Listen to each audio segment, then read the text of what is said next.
Pemirsa, hari ini 2 korban meninggal akibat kecelakaan maut di Tol Cipali dimakamkan. Kedua korban yang merupakan sopir dan salah satu penumpang itu dimakamkan bersamaan di TPU Seraya Desa Bantarwaru.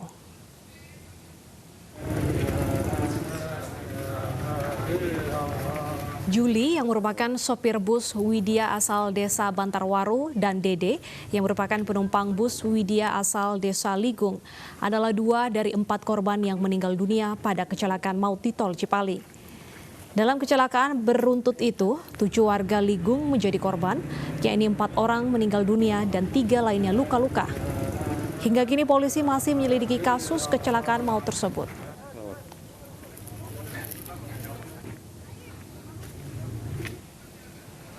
Kecelakaan maut kembali terjadi di ruas tol Cipali kilometer 150 Majalengka, Jawa Barat pada Minggu sore.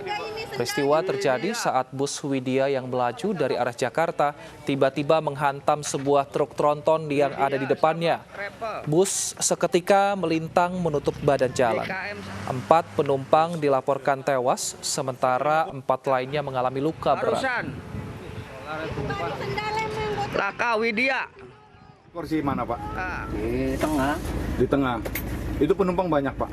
Ada 15. 15. Perkiraan itu. Itu memang kondisinya ngebut, Pak, di sini. Ngebut. Terus? Tahu ngantuk, tahu enggak itu? Supirnya? Supirnya. Tiba-tiba gimana, Pak? Tiba-tiba Begitu cegur atau langsung terbalik. Oh, yang mobil yang ditumpangi sama Bapak? Iya. Terbalik. Untuk informasi terbaru soal kecelakaan di Tol Cipali, sudah ada Dr. Pundi Ferianto, Wakil Direktur Pelayanan Medis Rumah Sakit Mitra Plumbon. Selamat siang, Dr. Pundi. Siang, Pak. Siang, Mas. Baik, Dok, apakah saat ini korban luka kondisinya seperti apa, Dok? Pada hari ini, Rumah Sakit Mitra Plumbon merawat 7 pasien, ya. 6 pasien dengan cedera kepala ringan dan 1 pasien sudah masuk ruangan HCU kami, ya. Jadi dengan kesadaran menurun, ya, penurunan kesadaran. Ya, jadi total pasien yang ada di kami ada 7 orang pada hari ini. Baik, lalu terkait dengan perawatan dari korban ini, apakah dari pihak bus sendiri, operator bus yang akan menanggung seluruh biaya perawatan atau ini ditangguhkan secara pribadi? Kita berkoordinasi dengan pihak Jasara Harja, ya, dan nanti mungkin dari pihak PO-nya akan berkoordinasi dengan pihak Jasara Harja. Dengan JR langsung kami berkoordinasinya. Untuk 7 pasien yang dirawat di Rumah Sakit Mitra Plumbon, saat ini kondisinya apakah luka parah, luka ringan, Dok? Dari 6 pasien mengalami cedera kepala ringan, ya, mild head injury, ya, dan yang 1 cukup berat, ya, kondisinya dan masuk ruangan HCU 1 orang dengan adanya penurunan kesadaran. Berarti kira-kira perawatannya tidak akan lama dan pasien ini bisa segera pulang, ya, seperti itu, Dok? Ya, semoga saja. Kita masih mengobservasi kondisi pasiennya untuk lebih lanjut, ya, semoga 3 hari ke depan bisa ada perbaikan. Untuk yang 6 orang, ya. Ya, 1 orang kita perlu pengawasan lebih intensif karena kondisinya memang tidak sebaik yang 6 orang itu. Di tengah pandemi seperti ini, bagaimana proses perawatan kepada para pasien, Dok? Kami menerapkan protokol kesehatan, ya, tetap bahwa proses pengunjung yang datang ke Rumah Sakit Mitra Plumbon kita batasi, dan juga bahkan untuk pasien-pasien yang di ruangan tidak diperbolehkan untuk dijenguk, ya, dan kita saat ini tetap memakai protokol kesehatan yang ada. Jadi insya Allah semuanya bisa safety. Untuk 7 korban ini adalah penumpang dari bus tersebut. Apakah juga dilakukan pemeriksaan seperti rapid ataupun swab test? Oh, pada saat ini belum. Ya, kita menangani kegawat daruratnya dulu, Mbak.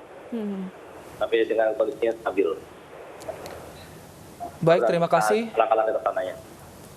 Baik, terima kasih Dr. Pundi Ferianto, Wakil Direktur Pelayanan dari Rumah Sakit Medis Mitra Plumbon telah bergabung bersama kami di iNews Siang.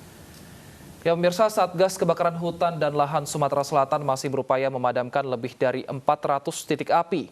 Titik api yang sulit dijangkau menjadi kendala Satgas Gabungan Karhutla dalam proses pemadaman.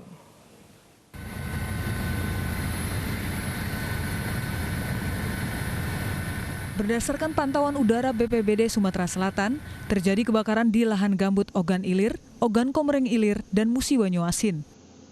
Guna mengatasi kebakaran tersebut, sebanyak 6 satuan setingkat Kompi atau SSK, serta 2 SSK dari Polda Sumatera Selatan dikerahkan. Pemadaman dengan waterbombing membantu target Sumatera Selatan menjadi kawasan zero kabut asap. Selain itu, kini masyarakat sudah mampu menanggulangi dini kebakaran di daerahnya. Sudah masuk ke semua lini dengan titik-titik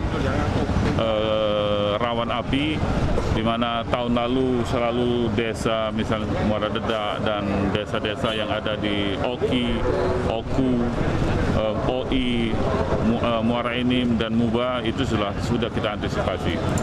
Alhamdulillah sudah berjalan, dan kemarin terakhir kita memadamkan 4 hektar lebih di Muara Enim, sudah berjalan juga. Titik api yang sulit dijangkau menjadi kendala Satgas Gabungan Karhutla dalam proses pemadaman. Guna mengatasi hal tersebut, kini dibuat kendaraan yang mampu bergerak dalam medan berat guna membantu pemadaman. Dari Palembang, Sumatera Selatan, Bambang Irawan, iNews melaporkan.